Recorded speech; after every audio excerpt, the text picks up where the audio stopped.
Bien, bajo esa perspectiva, la semana pasada estuvimos hablando acerca de lo que es el pensamiento lógico. En ese sentido, tienen que recordar que lo que miramos la semana pasada fue la formulación básica de la construcción de un silogismo en términos generales. Definitivamente todos los que estamos acá somos personas que razonamos, que analizamos, que pensamos y tenemos nuestra particular punto de vista de ver las cosas que pasan a nuestro alrededor. Algunos, la verdad es que no nos tendemos a complicar. Yo, por ejemplo, sí me gusta analizar las cosas, pero si se da, se da, si no se da, no se da. Pero por el contrario, hay otras personas que son muy metódicas, que se frustran. Y eso me pasó en algún momento a mí, ¿por qué no decirlo de esta manera general? Cuando nosotros estábamos hablando la semana pasada de lo que son los silogismos, tenemos que recordar que un silogismo es una estructura básica, es un pensamiento básico que está formulado por tres premisas. Una premisa mayor, una premisa menor y una conclusión. Estos aspectos son bien elementales que los logremos manejar. ¿Por qué? Vean pues, en este sentido tenemos acá una premisa mayor, una premisa menor y una conclusión. Cuando yo les hablaba la semana pasada, el primer consejo que yo les daba a la hora de identificar las partes del silogismo era que identifiquemos lo que son los sujetos. En este caso, la primera premisa sería el sujeto todos los cavernícolas. Y en la premisa menor sería Pablo Marmo. Ya tenemos identificados estos dos sujetos. Luego nos correspondería identificar a los dos predicados. En este caso, son extraterrestres. Y acá es cavernícola. También tenemos algo que se llama conectores lógicos. Los conectores lógicos sirven para darle sentido de unión a las oraciones. En este caso, tenemos aquí el conector y el conector lógico, por lo tanto. También yo les indicaba que podemos utilizar la palabra entonces, concluimos, podemos analizar, etcétera, etcétera, etcétera. Y al final había una famosa regla. Esta famosa regla que yo les comenté es una regla que tenemos que manejar todos, estimados amigos. ¿Se recuerdan de la regla? Por ahí la tienen que tener apuntada.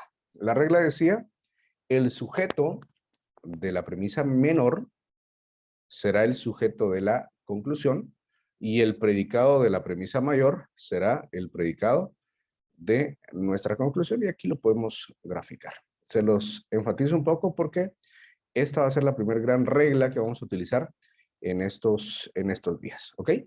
Esto es básicamente lo que practicamos. Yo me quedé bastante conforme con ustedes porque todos al final logramos analizar lo que estábamos haciendo y creo que fue bastante bien.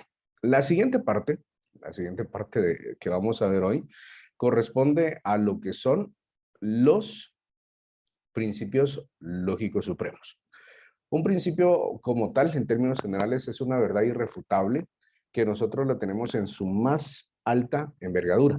Dentro de nuestro proceso jurídico, acá en Guatemala, tenemos algunos principios que son de máxima envergadura contenidos en nuestra Constitución Política de la República. Uno de ellos, por ejemplo, es el derecho a la vida, el derecho a la libertad de acción que dice en nuestra Constitución. Nosotros podemos hacer lo que la ley no nos prohíba. Tenemos un derecho a la libre locomoción, que es de carácter universal. Nadie puede prohibírsele algo que la ley no lo esté especificando, pero dentro de la lógica formal vamos a ver lo que son los famosos principios lógicos supremos. Entonces, aquí a partir de este momento necesito mucho de su atención, amigos, mucho de su atención, para que nosotros vayamos en la misma línea de aprendizaje. También me van a ayudar a darle lectura a algunas presentaciones. Bien, tenemos que tomar en cuenta que existen 4 principios lógicos supremos. Pero antes, por favor, el próximo año, en el tercer semestre, ustedes van a llevar el curso de lógica jurídica. No me vayan a hacer quedar mal, amigos, porque al final van a decir el otro año quién fue su docente de filosofía y quién le enseñó lo que son los principios lógicos supremos, porque esto es muy importante para analizar lo que es un articulado de cada una de las leyes que nosotros vamos a estar teniendo como base, ¿verdad? Entonces, lo que son silogismos, lo que es principio lógico supremo, se utiliza mucho a lo largo de la vida dentro de lo que es la lógica jurídica. ¿Cuáles son estos 4 principios, estimados amigos? Tenemos el de identidad, el de no contradicción, el de tercero excluido y también tenemos el de razón suficiente para que lo vayan tomando en cuenta. Vamos a ir viendo cada uno de ellos y luego los vamos a desmenuzar, los vamos a aprender y los vamos a razonar. ¿Les parece? Bien, aquí empieza lo que es la definición. Beverly, ¿usted me puede apoyar con la lectura de esta presentación, por favor?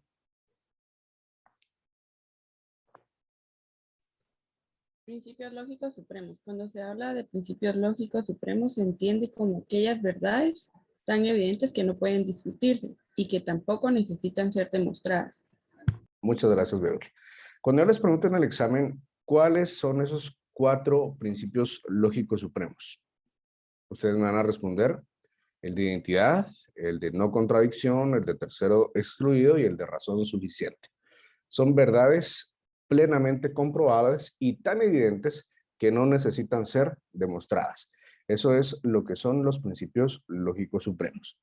A continuación vamos a ver cada uno de ellos. Sí les pediría que no se me vayan a sentir así como que frustrados al principio, porque generalmente cuesta cuando uno va empezando a ver lo que son los principios lógicos supremos. Pero al final vamos a hacer una tabla de resumen donde yo les voy a colocar el nombre del principio, la regla que utiliza. Por analogía, esto no está en su libro, por analogía yo les voy a enseñar una técnica para poder identificarlo y algunas observaciones generales al final para poder definirlo, ¿ok? Vamos, Edwin, ¿me puede apoyar con la lectura del principio de identidad?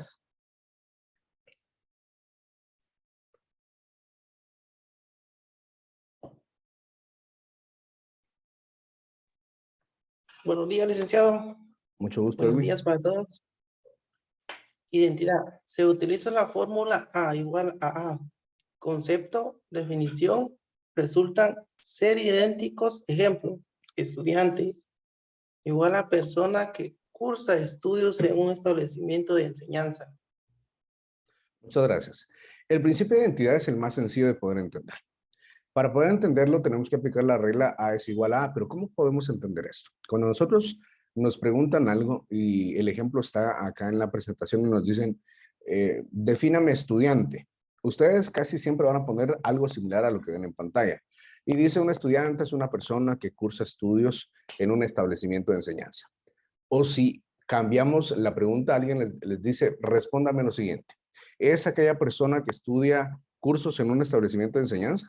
Es lo mismo. Entonces, si se dan cuenta, concepto y definición se complementan en términos generales. Este es el más sencillo que nosotros vamos a poder responder. Por analogía, es decir, consejo personal, ¿cómo lo vamos a poder identificar? Si ustedes quieren anotar, este principio responde a la pregunta, ¿de qué estoy hablando o de quién estoy hablando? Este principio se encuentra respondiendo a la pregunta, ¿de quién estoy hablando o de qué estoy hablando?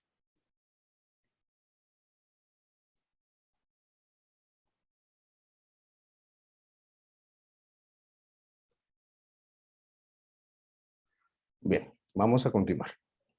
El siguiente principio es el de no contradicción. Lili, usted me puede apoyar, por favor. Lilian Pérez.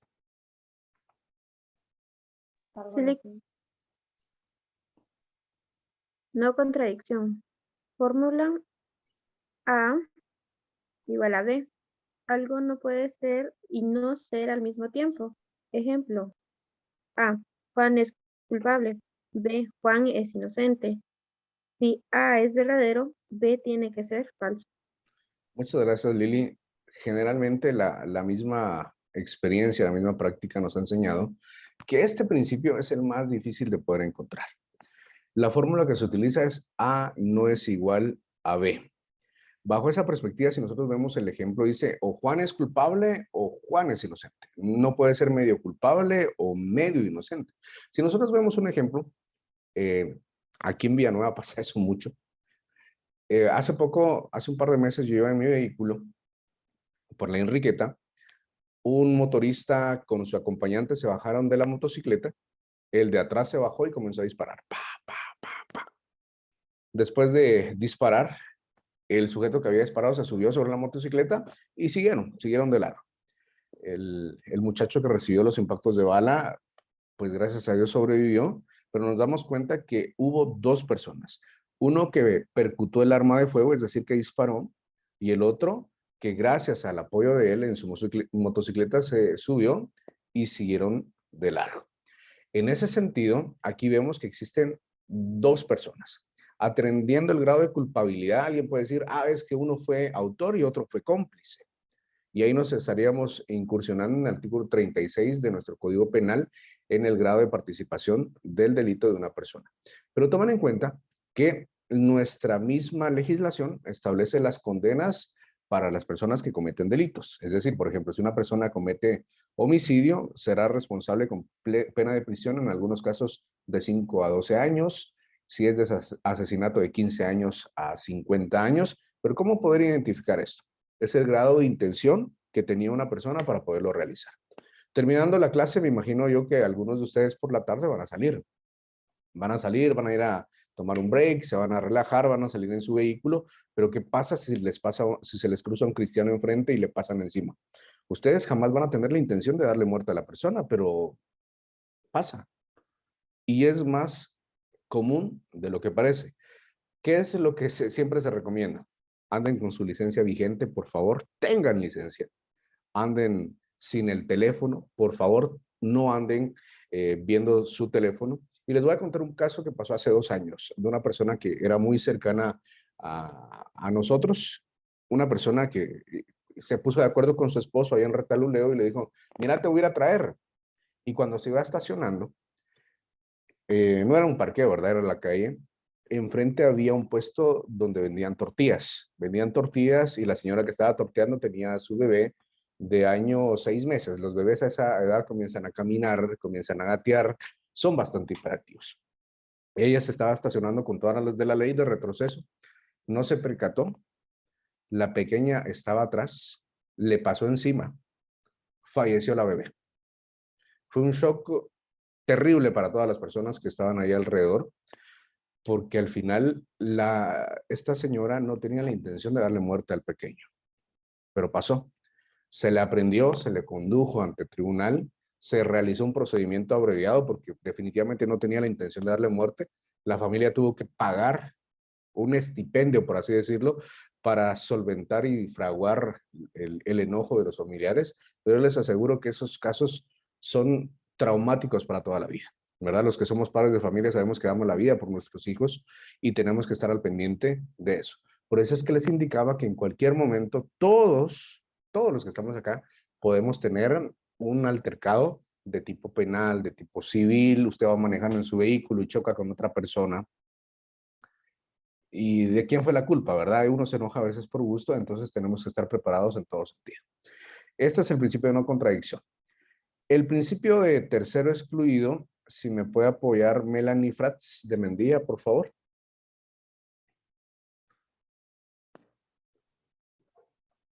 Buenos días. Tercero excluido.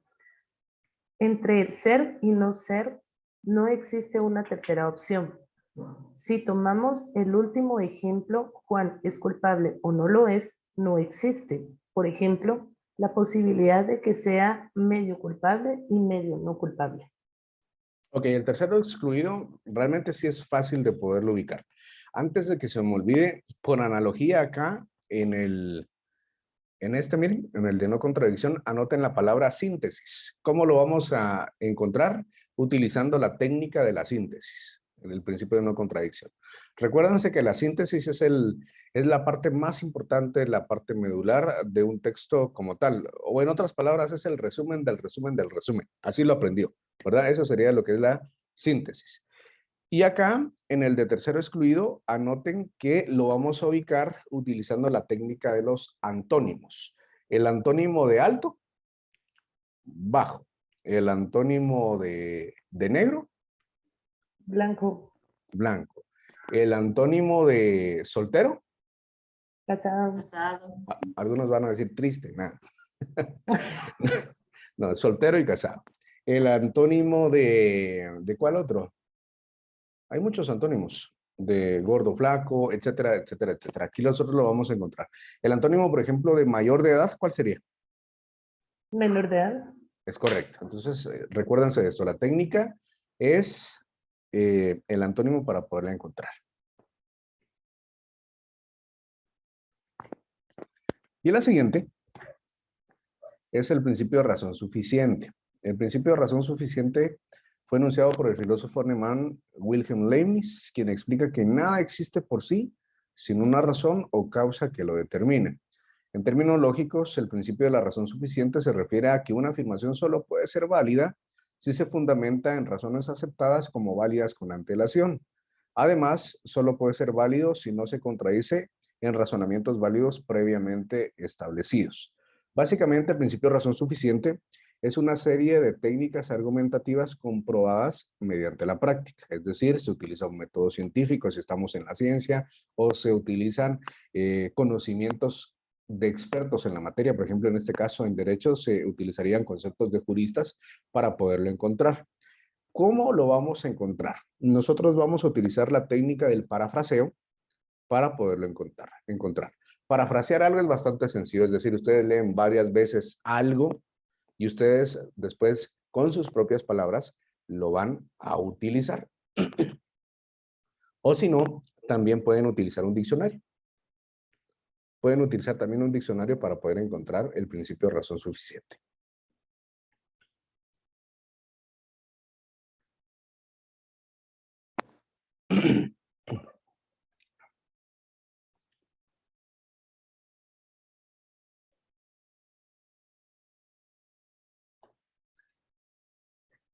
A continuación vamos a hacer una tabla juntos, que es una tabla de resumen y que va a ser casi que su ABC para encontrar los principios lógicos supremos. En este momento todavía no hemos visto ninguno, pero vamos a hacer primero la tabla y luego vamos a comenzar a analizar algunos artículos. Solo ustedes me dicen si ya terminaron de copiar, si no les doy un minutito.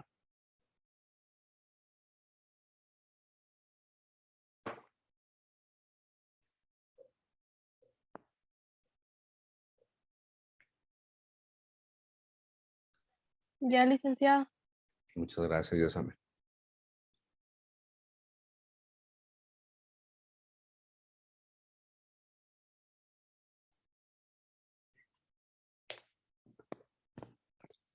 Ok.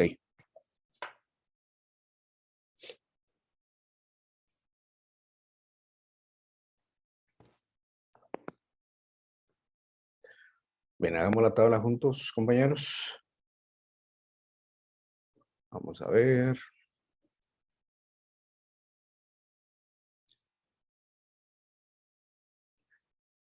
Tenemos 4 principios, ¿verdad?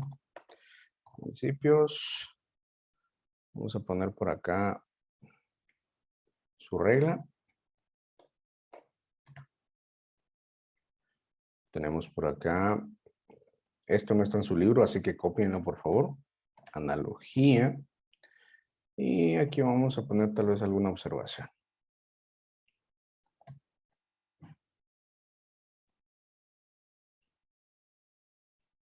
Bien. El primer principio es el de identidad.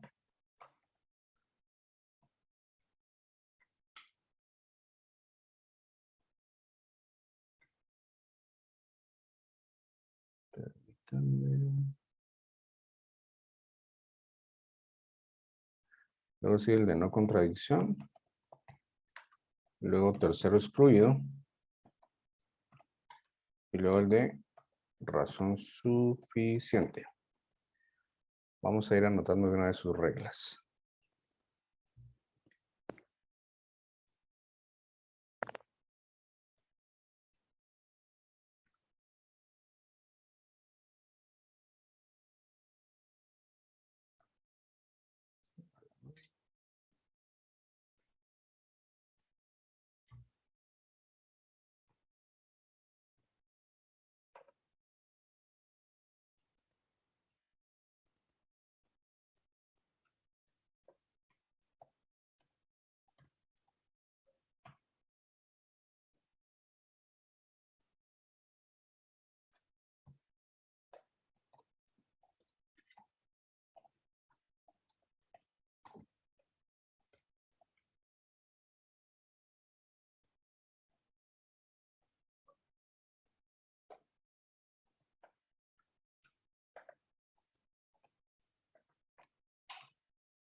Bien, básicamente ese sería el orden que se va a estar realizando.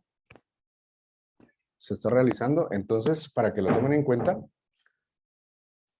solo me indica cuando ya lo hayan copiado y luego se los explico, ¿ok?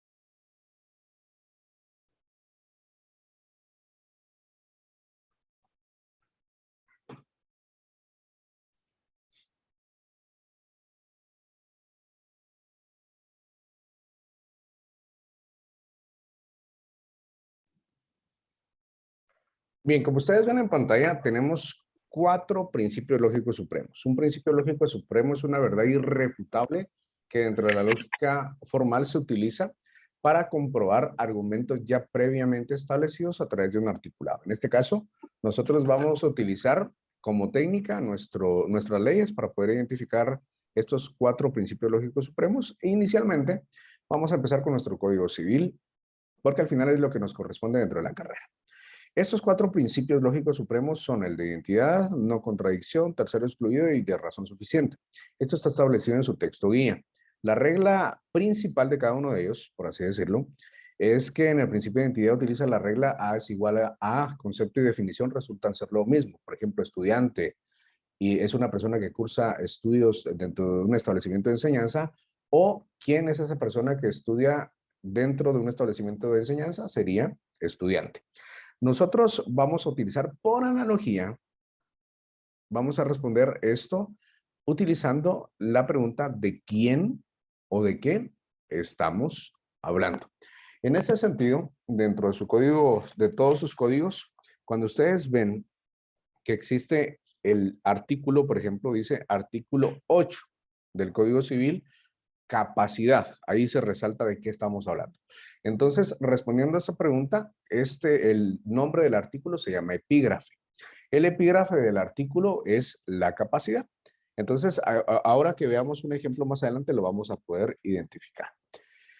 El principio de no contradicción, la fórmula es A no es igual a, no, algo no puede ser y no ser al mismo tiempo. Aquí podemos utilizar la técnica de la síntesis, pero si siguiésemos el orden que establece su libro, nos perdemos totalmente. Nos perderíamos totalmente. Entonces, esto lo vamos a hacer en un orden contrario a lo que establece su libro. Ahí les voy a explicar por qué es más sencillo.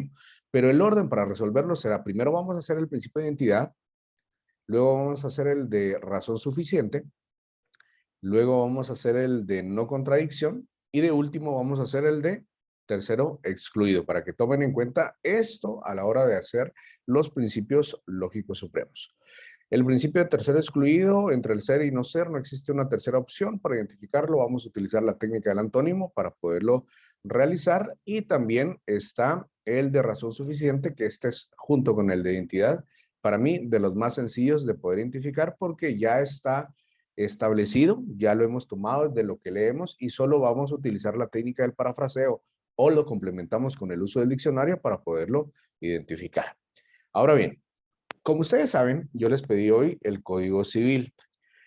Lo que sí les aconsejo antes que nada, antes de entrar en materia, es que ustedes las leyes que vayan adquiriendo se casen con ellas, que sean uno con sus leyes, porque al final estas van a ser las que les van a servir durante toda la carrera, si así no existe alguna reforma antes, para ir anotando, para ir, ustedes rayen su código, utilicen marcadores, generalmente yo, al menos yo, utilizo la técnica de que el color amarillo es lo más importante, el color verde es para títulos, el color celeste es para tiempos, el color anaranjado es para tiempos establecidos dentro del código y así lo pueden ir viendo ustedes más adelante en los próximos semestres.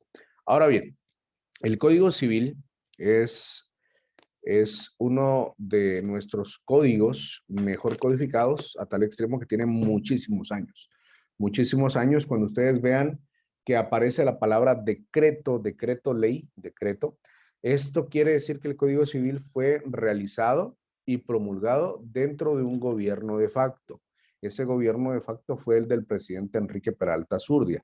Un gobierno de facto es un gobierno que ha sido tomado por la fuerza, es decir, hubo un golpe de Estado y se tomó el poder. Junto con el Código Procesal Civil y Mercantil, este código es de los mejores codificados en nuestra legislación, a tal extremo que nos lleva paso a paso para poderlo entender. Empieza con el libro de las personas, luego se pasa al libro 2, que es de la propiedad y de los demás derechos reales, el libro 3 de la asociación hereditaria, a tal extremo que yo les aseguro que muchos de ustedes, sus papás, todavía no han heredado, no les han heredado o no han decidido a quién heredarles. Cuando fallecen ellos es un gran problema porque entra generalmente a la figura del intestado. Luego tenemos el derecho de obligaciones, lo que es el famoso negocio jurídico en la voluntad de hacer o no hacer algo, es decir, todo negocio jurídico tiene 3 características: que sea lícito, ustedes no van a poder hacer un contrato de venta de marihuana, por así decirlo, que el objeto sea lícito, que sea posible, es decir, que sea comprobable. Nadie puede asegurarle a alguien, mira, te voy a bajar el cielo y las estrellas, dame cierta cantidad de dinero. Eso no se puede hacer. Se puede decir, mira, yo te puedo cumplir esto a cabo de una prestación y que sea posible, que tenga esa característica de que no adolezca de dolo. Es decir, hay personas que se les ha coaccionado para comprar algo y diciéndole, si no compras o no me vendes esto, vamos a matar a tu familia. Eso es una característica que rompería lo que es el negocio jurídico en toda su expresión. Eso es básicamente lo que tiene nuestro Código Civil para que lo podamos ver. Otra de los consejos que yo les puedo indicar, que en base a técnica jurídica, es que ustedes cuando quieran entender el porqué de una ley, o sea, ¿para qué es el Código Penal? ¿Para qué es el Código Civil? ¿Para qué es el Código Laboral? Lo que tienen que hacer es irse a la parte considerativa, donde aparece los famosos considerandos. Ahí se establece el por qué fue creada una ley como tal. Eso es en términos generales como que los consejos que les puedo indicar. Recuerden que actualmente existen 2 grandes ramas en las cuales se divide el derecho. A mí no me gusta mucho ese concepto, pero es una de las definiciones que se dan. Está el derecho público y el derecho privado. Esto va a atender a las circunstancias que tienen las personas respecto al Estado o respecto a sus contrapartes. Por ejemplo, dentro del derecho privado tenemos el derecho civil, el derecho procesal civil y mercantil, porque relaciona y resuelve conflictos que se dan entre particulares. Una compraventa, también tenemos la figura del matrimonio, nadie más se intromete en ellos, sino que únicamente 2 personas. Y tenemos también el derecho público, que tenemos el derecho laboral, administrativo, constitucional, que es el más importante, porque de él nacen todos los demás derechos, el derecho agrario, el derecho bursátil, y hoy por hoy ya están haciendo la ciencia del derecho informático. Ahí es donde va la clave para que ustedes vayan teniendo éxito a futuro. Existen muchos abogados, por así decirlo, y perdona la expresión, que a pesar de que tienen mucha experiencia, la tecnología los ha estado apremiando y se han quedado estancados en procesos penales y en procesos civiles. Ustedes vayan pensando un poco más allá. Bueno, eso sería el paréntesis que les quería hacer. Ahora bien, ¿quién tiene su código civil a la mano? Necesito que alguien me ayude a darle lectura a un artículo.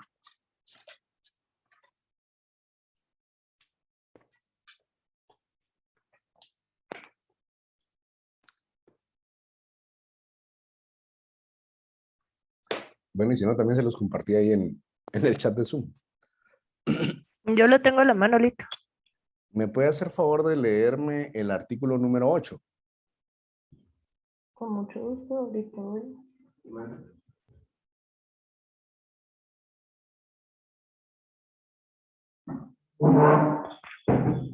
Capacidad. La capacidad para el ejercicio de los derechos civiles se adquiere por la mayoría de edad. Ujú.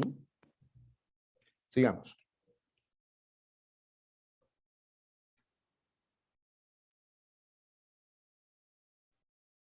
Son mayores de edad los que han cumplido 18 años. Los menores que han cumplido 14 años son capaces para algunos actos determinados por la ley. Ok, vean pues. Vamos a copiarlo aquí en la pizarra porque de aquí vamos a sacar estos principios. Voy a hacer otro acá.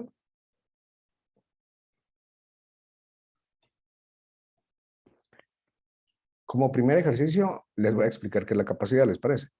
Luego ustedes me van a ayudar a resolver los principios lógicos supremos. Vamos a hacer 2 así y luego ustedes van a hacer otros de manera individual. Entonces necesito que me pongan atención. Vean, pues, estamos hablando de la capacidad. La capacidad es una circunstancia jurídica o básicamente es una investidura que nos da nuestro sistema jurídico para adquirir derechos y adquirir ciertas obligaciones. Quiero preguntarles, ¿alguno de aquí todavía es menor de edad? ¿O todos somos mayores de edad? Todos, todos. En otras secciones sí me ha pasado que hay menores de edad. Ok, bueno, todos somos mayores de edad. ¿En qué momento se adquiere la mayoría de edad? A los 18. A los 18 años. Ok. ¿Todos tienen ya aquí documento personal de identificación? Sí. Y uno decía cuando era joven, yo al cumplir los 18 años voy a hacer lo que yo quiera, voy a ir a donde yo quiera, voy a entrar a la hora que yo quiera y voy a hacer lo que yo quiera. Al menos yo lo dije, yo lo dije en su momento. Pero ¿cuál fue la sorpresa? Cuando yo llegué a tener 18 años, todavía no tenía un trabajo tan estable, quería salir tarde y me decía, le dije esto a mi mamá y me dijo, hijo, con todo el gusto del mundo se puede ir, solo que me deja las llaves de la casa. Y si usted tiene un lugar donde quedarse afuera, pues dele y váyase, pero el horario de mi casa se respeta. Y tuve que hacerlo. Y gracias a Dios porque lo tuve que hacer. Pero eso es, uno tiene una falsa percepción de lo que se adquiere con lo que es la capacidad. ¿Qué no diera yo por regresar a ser niño y jugar de 12 a 17 años todas las tardes jugando fútbol? Así me mantenía yo. Tan noble era yo que eso me mantenía haciendo. Pero hoy por hoy las responsabilidades van cambiando y van repercutiendo en nuestra vida. Nuestro propio sistema jurídico establece que tenemos la teoría de la concepción y del nacimiento. El Código Civil establece que los derechos se adquieren desde el nacimiento y nuestra Constitución desde su concepción, es decir, un neonato o un embrión, o por así decirlo, que está dentro de su mamá, desde el momento que está la concepción, es decir, donde está el coito, ahí comienza a adquirir derechos que están establecidos en nuestra Constitución, derecho a la salud, un derecho a la vida. Por eso es que nuestra legislación establece que en base a las teorías del nacimiento se considera que se utiliza la teoría ecléctica establecida en la Constitución y establecida en el Código Civil. Además de eso, también la capacidad de goce que la tenemos desde el nacimiento nos faculta para tener algunos derechos, ¿verdad? Derecho a la vida, derecho a la salud, derecho a la alimentación, pero nos limita a algunas obligaciones o responsabilidades. Hay algunas excepciones. Por ejemplo, la primera excepción que se da es con algunos trabajos que ciertos niños mayores a 14 años pueden realizar. No sé si alguno de ustedes tuvo la bendición de que sus papás lo apoyase para tener la licencia de conducir después de los 16 años, porque también se puede hacer. Esta es otra de las facultades que da nuestra propia legislación de tener ese derecho de licencia después. Gracias a Dios se declaró inconstitucional una atrocidad que estaba establecida en el Código Civil, esa atrocidad, por así decirlo, era que permitía que las niñas de 14 años se pudiesen casar con jóvenes de 16 años, siempre y cuando existiera permiso de los papás, y si no estaba el permiso de los papás, ellos podían ir con un juez de paz para que les otorgara el permiso y poderse casar. Poco a poco hemos ido evolucionando. Para mí eso fue un aspecto bastante correcto. Y esto sería más o menos lo que es la capacidad. En este momento estamos hablando de la capacidad de ejercicio. Esta se adquiere a la mayoría de edad, es decir, a los 18 años. ¿Qué vamos a hacer acá? Vean, pues, tenemos acá el principio de identidad. Tenemos el de no contradicción. Tenemos el de tercero excluido. Y tenemos el de razón suficiente. Lo vamos a hacer. Lo vamos a resolver. ¿Les parece? Vean, pues, acá, lo vamos a tomar del artículo 8, que es de la capacidad. Si ustedes regresan a su tabla, a la que ya tienen en su cuaderno, se van a dar cuenta que el principio de identidad va a utilizar la regla A es igual a A, pero nosotros lo vamos a encontrar respondiendo a la pregunta de quién estamos hablando o de qué estamos hablando. Entonces les pregunto, estimados amigos, en este momento, ¿de quién o de qué estamos hablando? De los mayores de edad. Ok, exactamente. Estamos hablando de los mayores de edad, pero antes que eso, estamos hablando de lo que dice el epígrafe del artículo, que es la capacidad. Capacidad de ejercicio. También está el artículo 8, o de los mayores de edad. Esas tres respuestas son correctas. En orden de aparición, para mí son las más importantes. Primero, estamos hablando de la capacidad de ejercicio. Estamos hablando del artículo 8, porque ahí se cumple lo que dice la regla concepto y definición, es decir, artículo 8 Código Civil es lo mismo a decir capacidad Código Civil. Bueno, según su tabla, ¿cuál principio es el que corresponde hacer? Razón suficiente. Exactamente, el de razón suficiente. Sigamos este orden porque si no nos vamos a confundir. ¿Qué dice el principio de razón suficiente? Atendiendo a las palabras del Wilhelm Leibniz, filósofo alemán, el principio de razón suficiente ha establecido verdades que son plenamente comprobadas con antelación y que no necesitan ser demostradas. Nosotros vamos a utilizar la técnica del parafraseo para poderlo realizar. Entonces, ¿qué vamos a parafrasear? Vamos a parafrasear lo que dice el artículo 8 del Código Civil y vamos a tomar como apoyo lo que dice el diccionario. ¿Qué dice el diccionario? O si quieren pueden googlear qué dice el diccionario acerca de la capacidad de ejercicio.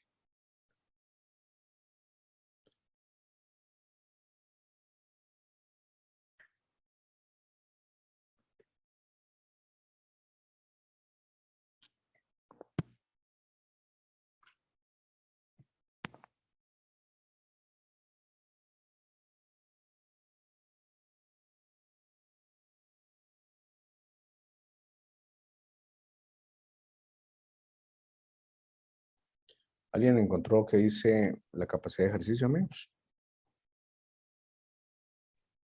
Es la actitud legal de una persona para ejercer personalmente los derechos que le completen. Ok, veamos pues.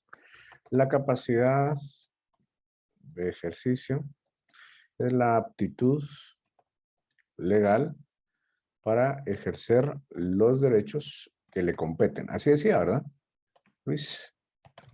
Que le Así es, competen. licenciado. Muy bien. Si ustedes se dan cuenta, ya tomaron una idea de lo que dice el diccionario respecto a la capacidad. Lo que dice el diccionario definitivamente es un lenguaje técnico que ha sido comprobado, ratificado, demostrado por personas expertas en la materia. Entonces ya tomamos una primera idea, pero también complementemos lo que con nuestras propias palabras dice nuestro Código Civil. Al final yo pondría la capacidad de ejercicio se adquiere con la mayoría de edad y representa la aptitud legal para ejercer derechos y contraer, ahí se me pasó esto acá, permítanme, y contraer contraer obligaciones. De ahí podemos tomar un montón de más definiciones, pero sí, el consejo que les puedo dar en este momento es que cuando parafraseen algo, por lo menos tengan un párrafo de 4 líneas, bien estructurados, que nos dan idea acerca de lo que estamos hablando, porque de acá vamos a sintetizar el principio de no contradicción. Ya se dieron cuenta, aquí vamos a cambiar el orden, por eso es que les dije que este era el segundo que vamos a hacer. Su tabla indica que el principio de no contradicción, la regla es A no es igual a B. A no puede ser diferente a B, entonces, cuando utilizamos la técnica de la síntesis, vamos a sintetizar de lo que estamos hablando acá. De acá, miren. Lo vamos a sacar de aquí para acá. Perdón, mi flecha mal hecha a ustedes. Vean pues, acá entonces, ¿se recuerdan que la síntesis es la parte más importante de un argumento? Es el resumen del resumen del resumen. Entonces, si estamos hablando de la capacidad de ejercicio, ¿cuál sería la conclusión acá final? La capacidad de ejercicio se adquiere con la mayoría de edad.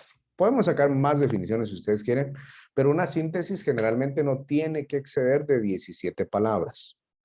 Una síntesis generalmente no tiene que exceder de 17 palabras. Habrán sus excepciones, definitivamente, pero se aconseja según la técnica que solo tenga 17 palabras, ¿ok?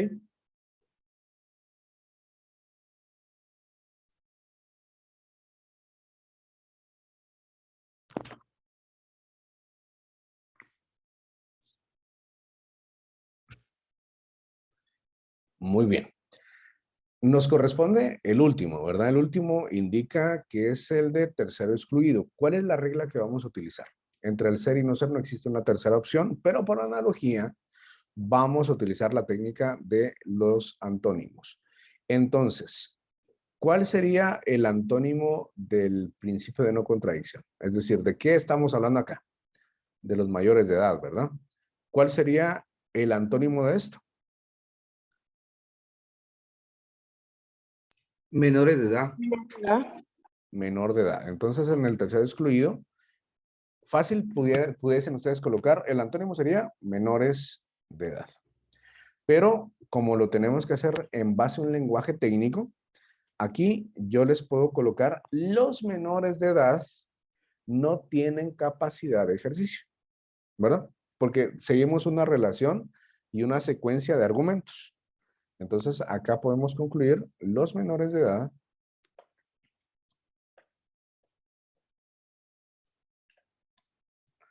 no tienen capacidad de ejercicio.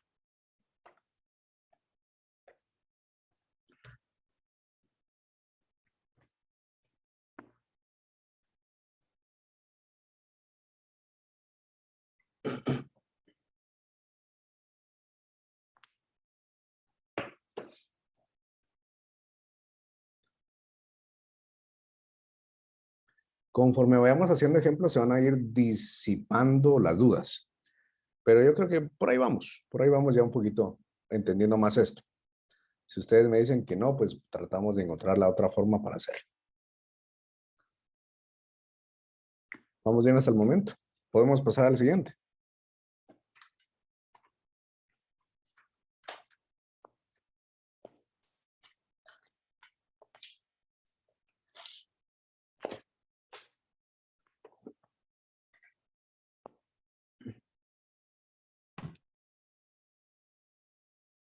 Bien, ¿quién me apoya leyéndome el artículo 42 del Código Civil?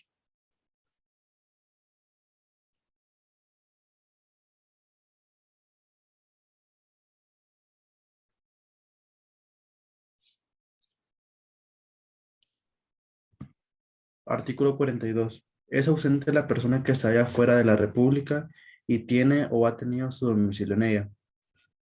Se considera también ausente para los efectos legales. La persona que se ha desaparecido de su domicilio y cuyo paradero se ignora. Declaración de ausencia para la representación en juicio. Ok. Vamos a hacer, este también los voy a ayudar yo, ¿ok? Pero los siguientes, ustedes los van a hacer. Entonces pónganme atención en esto, pues. Vamos a hacer otra hoja por acá.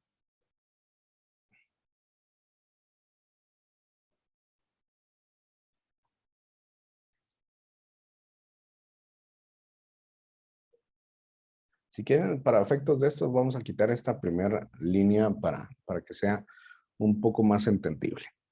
La figura de la ausencia al final es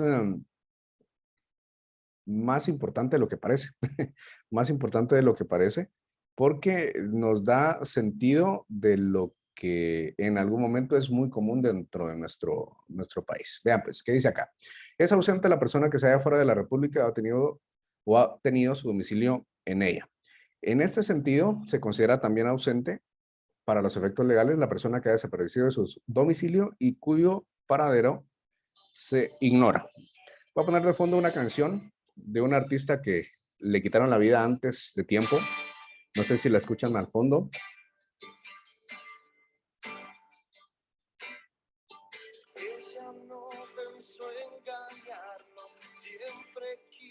Bueno, ustedes conocen ya la canción, es la canción de Ricardo Andrade, llamada El Norte. Es una canción inspirada en el quehacer que muchas veces tienen los ciudadanos guatemaltecos de migrar a otro país, buscando el sueño americano.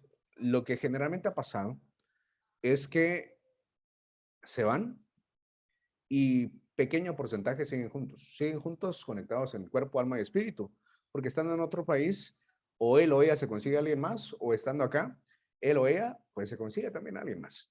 Pero para efectos jurídicos, esto es muy interesante, porque cuando uno se casa con una persona, generalmente aquí en Guatemala se casa bajo el régimen de comunidad de gananciales. ¿Qué quiere decir esto? Que todo lo que se adquiere dentro del matrimonio es de los dos. Imagínense aquellos casos donde las personas han tenido casas, han tenido terrenos, han tenido propiedades, han tenido bienes, han tenido empresas y decide uno de los dos irse. Y pasa el tiempo, y no hay noticias de esa persona, ya sea él o ella. Entonces, definitivamente, por aspectos jurídicos, es necesario declarar la declaratoria de ausencia, que es generalmente a los 5 años, para que todo lo que se haya juntado dentro del proceso de matrimonio le corresponda a una persona. Eso dentro del plano jurídico, pero también el corazón manda, ¿verdad? Ustedes, si posiblemente otra persona quiera encontrar a otra persona, dice, me quiero casar contigo, pero uno no se puede casar 2 veces si no se ha divorciado. Entonces ahí es donde también es tan importante la declaratoria de ausencia. Casos más comunes de lo que parecen, se van nuestros papás, siendo nosotros jóvenes a Estados Unidos, que es el ejemplo más claro, y nunca heredaron, estando allá, fallece, ¿verdad? No sabemos dónde están, no sabemos qué pasó con ellos, entonces es muy importante iniciar el proceso de declaratoria de ausencia para que ustedes se presenten como legítimos herederos. Básicamente esto es la ausencia, entonces vamos a ir resolviendo los principios, ¿verdad? Por eso es que cuando yo les pongo los artículos, yo lo que necesito es que estudien el artículo, traten de analizar qué dice el artículo. Si no entienden algo, lean en otro lado qué dice acerca de lo que es la ausencia, la incapacidad, la interdicción, la comodencia, que son figuras que vamos a ir viendo en los próximos minutos y semanas. Entonces, acá hacemos de nuevo nuestra tabla. Identidad. Identidad, no contradicción. Tercero, excluido. Y razón suficiente.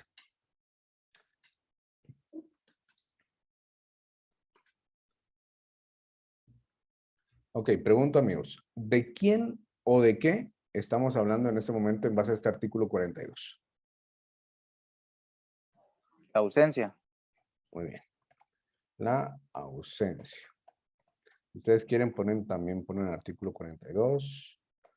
Artículo 42. Código Civil. Ok. ¿Cuál nos corresponde hacer? Razón Con suficiente. suficiente. Ok. ¿Alguien tiene ahí el diccionario o quiera decirme qué entendió acerca del artículo 42 o de todo lo que les dije? de que si una persona está casada con otra y se va o migra para otro lugar y están casados bajo el régimen de bienes mancomunados, si no estoy mal, la otra persona puede ir a poner como una demanda, al menos eso entendí, una demanda de ausencia. Puede iniciar el proceso declaratorio de ausencia. Perfecto, Berenice. Lo vamos a utilizar en un momentito para complementar la idea central. ¿Alguien ha googleado qué es la ausencia?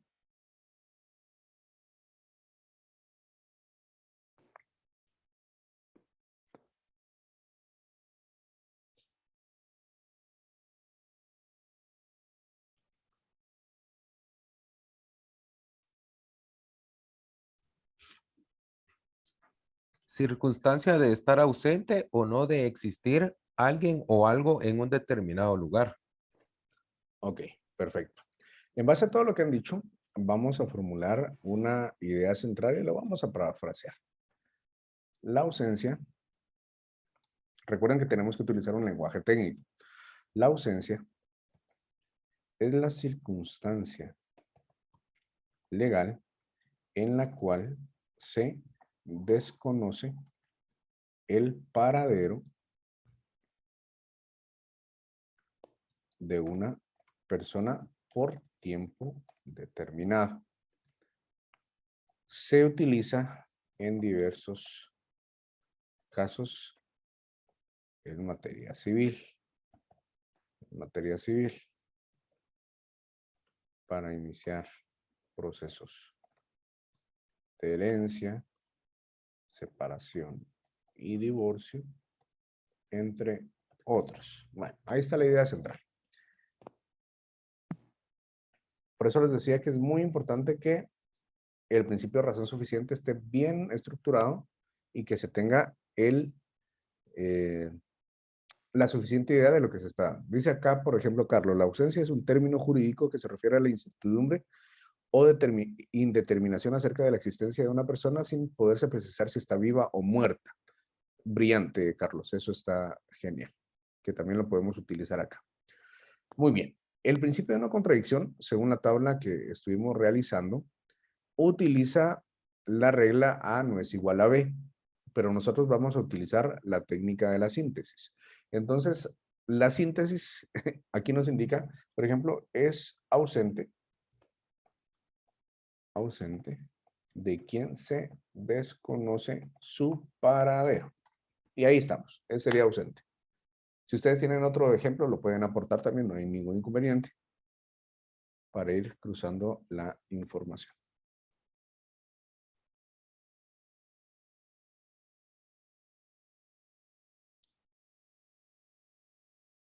Y nos correspondería el antónimo, ¿verdad? El principio de tercero excluido utilizando la técnica del antónimo. Voy a cambiar de colores a ustedes, perdón.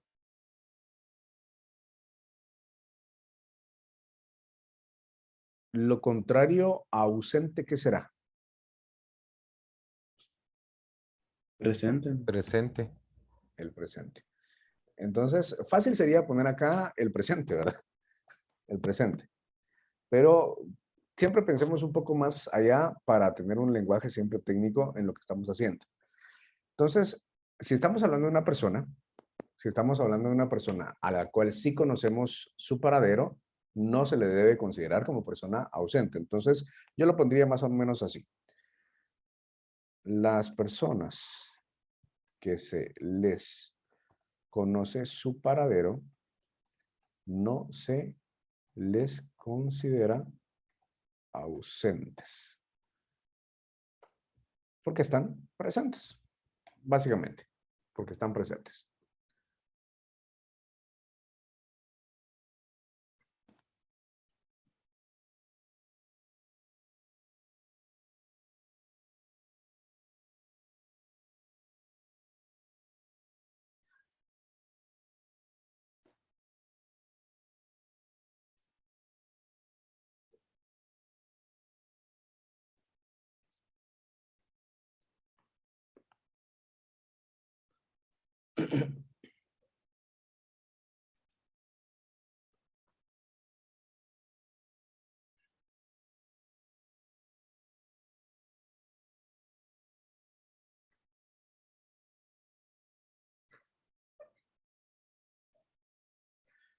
Podemos seguir. Solo quiero preguntarles, ¿vamos en sintonía todos, amigos? ¿Sí se está entendiendo el tema? Porque esto es lo que más me preocupa. Sí, licenciado. Y sí me preocupa porque si no, después el otro año me van a hacer quedar mal, amigos. Y yo no quiero eso. Y después de todo, al final, lo importante es que ustedes aprendan. Ok. Artículo 9, Código Civil. ¿Quién me apoya en leerlo? Incapacidad.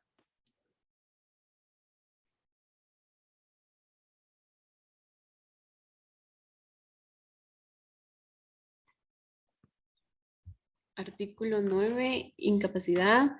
Los mayores de edad que adolecen de enfermedad mental que los priva de discernimiento deben ser declarados en estado de interdicción. Pueden asimismo ser declarados en estado de interdicción las personas que por abuso de bebidas alcohólicas o de estupefacientes se exponen ellas mismas o exponen a sus familias a graves perjuicios económicos. La declaración de interdicción produce desde la fecha en que sea establecida en sentencia firme, incapacidad absoluta de la persona para el ejercicio de sus derechos, pero los actos anteriores a tal declaratoria pueden ser anulados si se probare que la incapacidad existía notariamente en la época en que se verificaron. Muchas gracias, Cintia. Vean, pues, les voy a explicar y ustedes lo van a desarrollar. La incapacidad es un concepto bastante complejo y cuando uno está recién analizándolo y estudiando, pues suena bastante fuerte. Imagínense que alguien le diga, usted es incapaz. Al menos yo me enojaría y creo que de seguro pelearía. Ahí sí que, como dice la Biblia, es mejor dar que recibir, ¿verdad? Ustedes. Entonces me defendería a no más poder. Bueno, la incapacidad es una circunstancia jurídica que realmente el sentido del legislador fue proteger los derechos de las personas que hayan sido declaradas como incapaces. Cuando ustedes leen y ven el articulado, tienen que tomar en cuenta que la incapacidad, una de las características es que se aplica para personas mayores de edad. No se tiene que aplicar para personas menores de edad. ¿Y cómo se aplica esta circunstancia? Tienen que iniciarse el proceso de declaratoria de interdicción para que ellos se les veden todos los derechos que tienen. Les pongo un ejemplo bastante sencillo.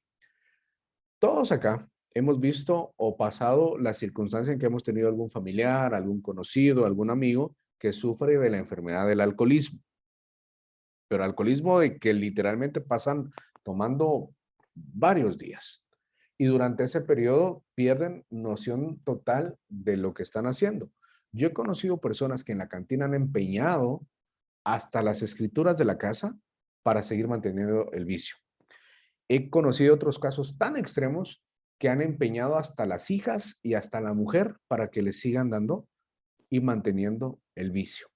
En esta circunstancia, realmente lo que tiene que hacer la familia es iniciar el proceso de declarar interdicto a la persona para que él no tenga derechos. Recuerden que la característica del negocio jurídico que les indiqué hace un momento es que el objeto sea lícito, que sea posible y que no adolezca de dolo. Si no adolece de dolo, quiere decir que la persona no fue coaccionada para poderlo hacer. Entonces, una persona que no está volitivamente y mentalmente capaz para reaccionar, representar y tomar decisiones, pues se puede declarar la anulación del negocio jurídico a través de esta circunstancia. ¿Quiénes son los encargados de iniciar la declaratoria? Los mismos familiares. Esto es una circunstancia vital para poderlo realizar. Conocí a una señorita hace varios años en Huehuetenango que sus papás fallecieron y le dejaron bastantes propiedades y una suma de dinero bastante importante. El problema que ella tenía es que sufría ataques de esquizofrenia y tenía lapsus mentales en los cuales era bastante complejo que ella tomara decisiones certeras. Hubo alguien que le habló bonito, la manipuló y se hizo pareja de ella. Casi que le quitó absolutamente todo. Ahí los familiares directos tenían que haber iniciado el proceso de declaratoria de interdicción para que quedara totalmente nulo, pero no se pudo. Ella falleció hace como 3 o 4 años, si no mal recuerdo, y casi todo lo que le habían dejado, alguien más lo está disfrutando. Estos casos son más comunes de los que ustedes creen, dependencia de cualquier estupefaciente, alguna bebida alcohólica, o también los casos clínicamente comprobados de aquellas personas que adolecen de enfermedades mentales, porque también pueden pasar estas circunstancias. Ok, ¿qué van a hacer ustedes ahorita? Les corresponde realizar los 4 principios y lo vamos a compartir, ¿les parece? Tienen 5 minutos para poderlo hacer, por favor. Yo pauso la grabación para que en el video ustedes no vean tanto tiempo.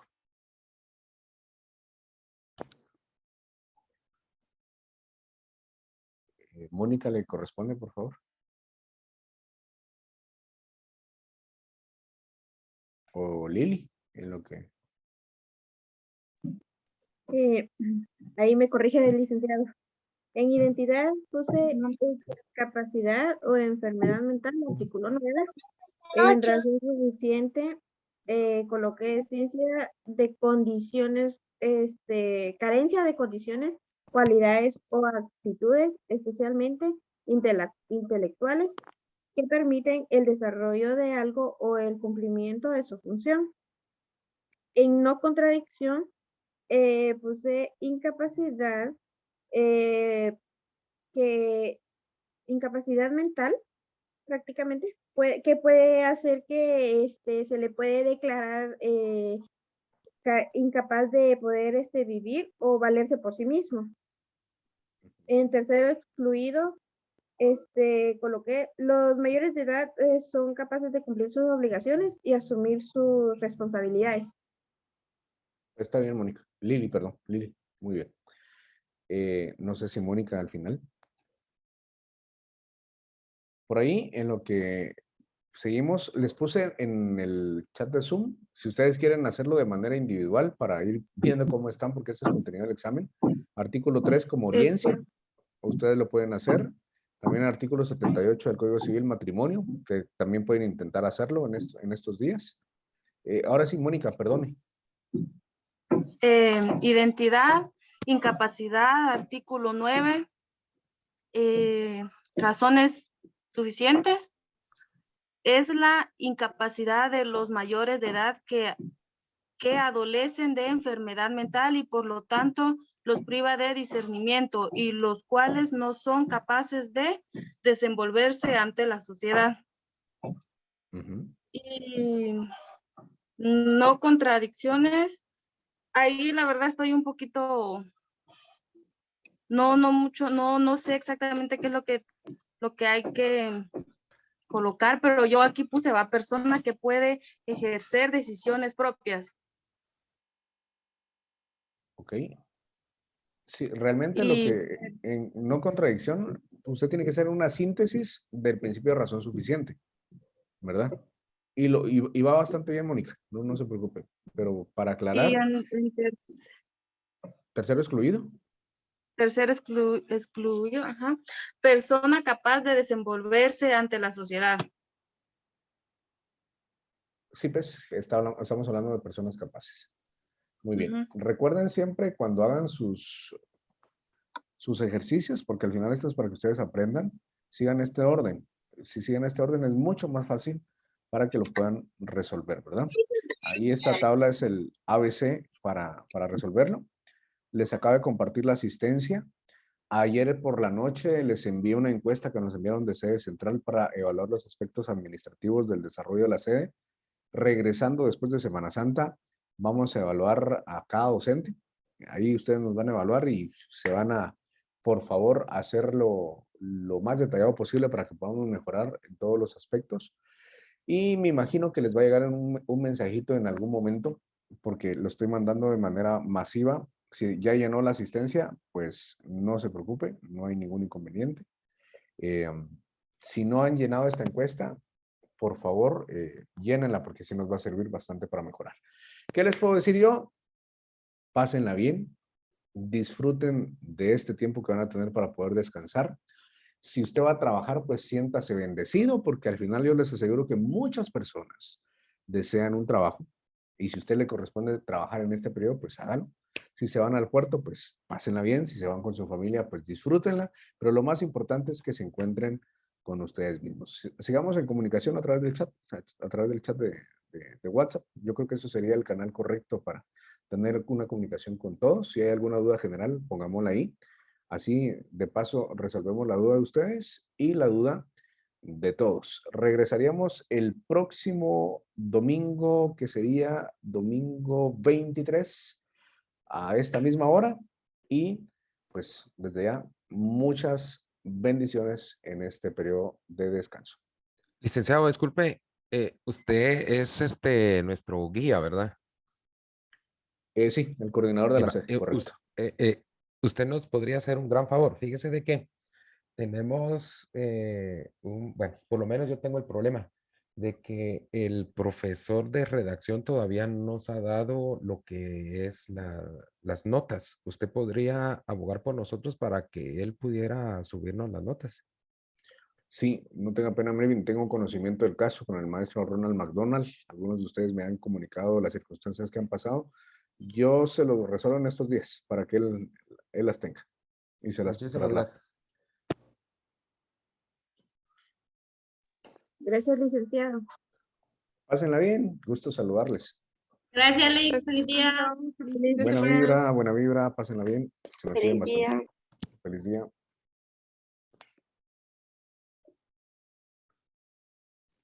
Bendiciones, licenciado. Buen descanso. Igualmente, buen descanso. Hasta luego.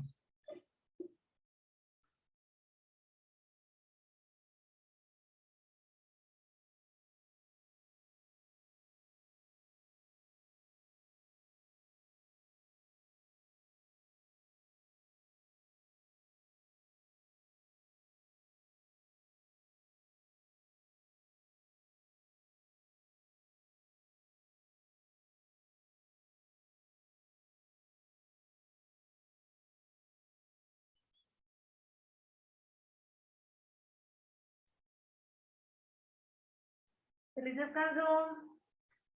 Se me cuidan bastante. Pásenla bien, Melanie, Stephanie, Jennifer. Hasta luego, Beverly. Se me cuidan. Feliz día.